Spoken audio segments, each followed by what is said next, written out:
নমস্কার বন্ধুরা, GK became YouTube চ্যানেলে আপনাদের সবাইকে জানাই আরও একবার সুস্বাগতম।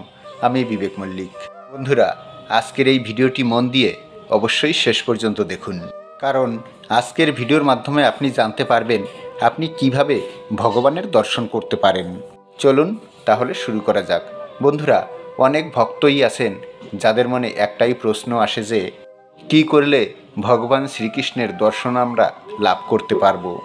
এই রকম বহু কাহিনী শোনা যায় যেখানে ভক্ত তার ভগবান শ্রীকৃষ্ণকে দর্শন করেছে, ভগবানের সঙ্গে কথা বলেছেন, এবং এই সমস্ত জিনিস শোনার পরে আমাদের মনেও ইচ্ছা হয় যে আমরাও যদি ভগবানের একটু দেখা পেতাম, ভগবানের সঙ্গে কথা বলতে পারতাম, তাহলে জীবনটা সার্থক হতো। কিভাবে ভগবানের দর্শন লাভ করা যায় তাই আমরা এই ভিডিওর মাধ্যমে তুলে ধরতে চলেছি।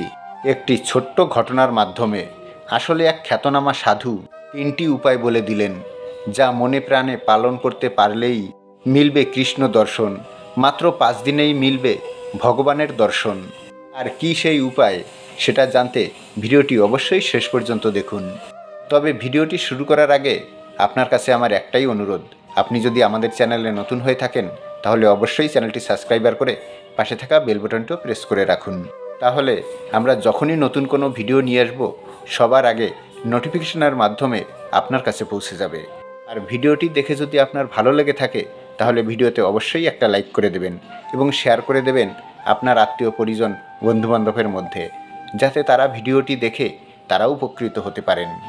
এবং কমেন্ট বক্সে জয় শ্রীকৃষ্ণ লিখতে একদমই ভুলবেন না। তাহলে চলুন এবারে জেনে নেওয়া যাক সেই উপায়টি। একটি গ্রামে দরিদ্র ব্রাহ্মণ পরিবারে এক সন্তান ছিল, যার নাম ছিল নীলকমল। ছোটবেলা থেকেই তিনি তার বাবা মার মুখে শ্রীকৃষ্ণের নাম শুনেই বড় হয়েছেন। মাত্র 4 বছর বয়স থেকেই তিনি বাবার কাছ থেকে গীতা পাঠ শুনতে শুরু করেন। কীর্তন থেকে শুরু করে গীতার বিভিন্ন লীলা কাহিনী তিনি ভক্তি সহকারে মন দিয়ে শুনতেন। ধীরে ধীরে তিনি কৃষ্ণ ভক্তিতে নিমজ্জিত হতে থাকেন। ভক্তির এই গভীরতায় তাকে পরিপূর্ণ করে একজন কৃষ্ণ ভক্ততে। তখন তার মনে একটি মাত্র ইচ্ছা তাকে ব্যাকুল করে তোলে। তিনি একদিন ভগবান শ্রীকৃষ্ণকে দর্শন করতে চান। এই আকাঙ্ক্ষা তাকে ব্যাকুল করে তুলল। তিনি ভারতবর্ষের বিভিন্ন তীর্থস্থানে ভ্রমণ করতে শুরু করলেন। তিনি এক কৃষ্ণ মন্দির থেকে আরেক কৃষ্ণ মন্দির পর্যন্ত ছুটে বেড়াতে লাগলেন, এই আশা নিয়ে যে তিনি একদিন ভগবান শ্রীকৃষ্ণের দর্শন লাভ করবেন। এইভাবে ভ্রমণ করতে করতে তিনি একদিন পৌঁছালেন বৃন্দাবনে, শ্রীকৃষ্ণের লীলাভূমিতে। সেখানে তার দেখা হলো এক সাধুর সঙ্গে। এই সাধু বৃন্দাবনে তীর্থ করতে এসেছিলেন। সেই সাধুর চারপাশে অনেক মানুষের ভিড় জমেছিল। নীলকমলও সেই ভিড়ের মধ্যে দাঁড়িয়ে গেলেন। সেই ভিড়ে দাঁড়িয়ে থাকা এক ব্যক্তিকে জিজ্ঞাসা করলেন, কে এই সাধু যাকে দেখার জন্য এত মানুষ ভিড় করেছে? তখন সেই ব্যক্তি বললেন, বন্ধু, ইনি হলেন একজন দৈব সাধক। ইনি তীর্থ ভ্রমণে বেরিয়েছেন। এনার নাম মনিরাম বাবা। এনার কাছে প্রতিটি প্রশ্নের উত্তর আছে, তাই মানুষ ভিড় করছে কিছু না কিছু জানবে বলে। তখন নীলকমল ভগবান শ্রীকৃষ্ণকে প্রণাম করলেন, কারণ তার আশীর্বাদেই এই সৌভাগ্য লাভ হয়েছে। তাই তিনি ঠিক করলেন ভিড়ের মাঝেই অপেক্ষা করবেন, কারণ তিনি মনে মনে ভাবলেন কিভাবে হবে শ্রীকৃষ্ণের দর্শন। এই প্রশ্নের উত্তর হয়তো শুধু তার কাছেই পাওয়া যাবে। তাই তিনি অপেক্ষা করতে লাগলেন কখন ভিড় ফাঁকা হবে আর নিজের মনের কথা মনিরাম বাবাকে বলবেন।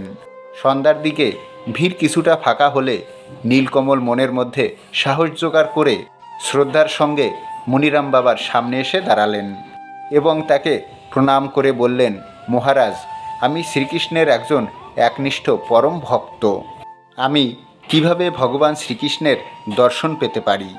মনিরাম বাবা তার কথা শুনে মৃদু হেসে বললেন, হে প্রিয়, তুমি যদি নিয়মিত এই 3টি কাজ করতে পারো তাহলে তুমি আগামী 5 দিনের মধ্যে ভগবান শ্রীকৃষ্ণের দর্শন পাবে। এই কথা শুনে নীলকমল মহা আগ্রহের সঙ্গে মনিরাম বাবার পরামর্শ অনুযায়ী সেই 3টি কাজ করতে শুরু করলেন।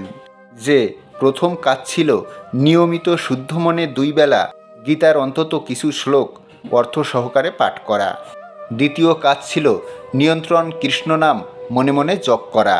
এবং তৃতীয় কাজ ছিল ভগবান শ্রীকৃষ্ণের উদ্দেশ্যে ভক্তিভাবে পূর্ণ হয়ে প্রার্থনা ও কীর্তন করে ভগবান শ্রীকৃষ্ণের দর্শন প্রার্থনা করা। নীলকমল প্রতিদিন এই 3টি কাজ নিষ্ঠার সঙ্গে পালন করতে লাগলেন। তারপর ঠিক 5ম দিন নীলকমল যখন গভীর ঘুমে ঘুমিয়ে আছেন, তখন তার সামনে হঠাৎ করে দেখা দিলেন ভগবান শ্রীকৃষ্ণ। তার সৌন্দর্য মহিমা দেখে নীলকমল অবাক হয়ে গেলেন। শ্রীকৃষ্ণের মধুর হাসি, তার অসীম কৃপা, তার ভালোবাসা নীলকমলকে পুনঃতৃপ্তিতে ভরিয়ে তুলল। স্বপ্নে ভগবান শ্রীকৃষ্ণ নীলকমলকে বললেন, নীলকমল, তোমার ভক্তি আমাকে তোমার কাছে টেনে এনেছে। তোমার নিষ্ঠা ও ভক্তি আমাকে সন্তুষ্ট করেছে। আমি সর্বদা তোমার পাশে আছি। এই স্বপ্নের অভিজ্ঞতা নীলকমলকে অতুলনীয় শান্তি ও সুখে ভরিয়ে দিল। তিনি বুঝলেন, সত্যিকারের ভক্তি ও নিষ্ঠা থাকলে ভগবান অবশ্যই দর্শন দেন। সেদিন থেকে নীলকমল কৃষ্ণ ভক্তির মধ্যে ডুবে থাকেন এবং শ্রীকৃষ্ণের কৃপায় সুখে স্বাচ্ছন্দ্যে তিনি তার সম্পূর্ণ জীবন কাটিয়ে দেন। তার জীবনের সম্পূর্ণ দুঃখ কষ্ট দূর হয়ে যায়। তিনি অনন্য কৃষ্ণ ভক্ত হিসাবে সবার কাছে পরিচিত হন। বৃদ্ধ বয়সে তিনি কৃষ্ণ নাম জপ করতে করতে স্বর্গ লাভ করেন। বন্ধুরা, কলিযুগে ভগবানকে দর্শন করা সত্যিই খুব কঠিন, কিন্তু অসম্ভব নয়। ভগবান শ্রীকৃষ্ণই হলেন সর্বসৃষ্টির স্রষ্টা। তাই তিনি তার প্রকৃত ভক্তকে এই কলিযুগেও তিনি দর্শন দেন, কিন্তু তার জন্য গভীর নিষ্ঠার প্রয়োজন। সে নিষ্ঠার সঙ্গে এই 3টি কাজ করলে সে অবশ্যই ভগবান শ্রীকৃষ্ণের দর্শন পাবে। মনিরাম বাবা ছিলেন একজন অত্যন্ত বড় সাধু। তিনি সর্বত্রই ভক্তদের এই কথা বলতেন, ভগবানের দর্শন পেতে আমাদের মনে শুদ্ধতার প্রয়োজন, অসাধারণ ভক্তির প্রয়োজন, আর প্রয়োজন এক মনে এই 3টি কাজ করে যাওয়া। বন্ধুরা, আর্থিক ও মানসিক দিক থেকে সন্তুষ্টি পেতে এই 3টি কাজ অবশ্যই করুন, কারণ কৃষ্ণ নামই এই জগতের সমস্ত সমস্যার সমাধান করতে পারে, মানুষকে পাপমুক্ত করতে পারে, জীবনে আধ্যাত্মিক উন্নতি আনতে পারে, সকল বাধা দূর করতে পারে। তাই জীবনের প্রতিটা মুহূর্তে, প্রতিটা সময় শুধু জপ করে চলুন কৃষ্ণ নাম। হরে কৃষ্ণ কৃষ্ণ কৃষ্ণ হরে হরে, হরে রাম রাম রাম হরে হরে।